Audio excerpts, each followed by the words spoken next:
আল্লাহ নিজের হাতে রমজান সাজাইছেন। আল্লাহ বলে, বান্দা শোনো আমি রমজানকে কেমনে সাজাইলাম। 1, পুরা মাস রোজা। 2, প্রতিদিন ইফতার। 3, প্রতিদিন সাহারি। 4, প্রতিদিন 20 রাকাত তারাবি। 5, শেষ দশকে এতেকাফ। 6, শেষ দশকের বেজর রাত্রিতে শবে কদর। এরপরে 7, একটা নফল একটা ফরজের সমান।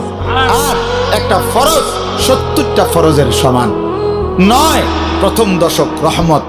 10, মাঝখানের দশক মাগফিরাত। 11, শেষ দশক জাহান্নাম থেকে মুক্তি।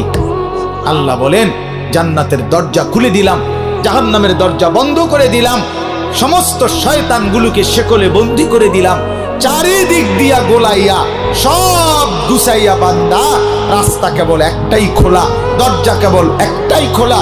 পুরা রমজান রাতে আসো, দিনে আসো, দুপুরে আসো, শুধু আমার গোলামি করবা, গুনাহ ছেড়ে দিবা, আর একটা দরজা দিয়েই সবাই ঢুকবা। শুধুই জান্নাত, শুধুই জান্নাত, শুধুই জান্নাত, শুধুই জান্নাত।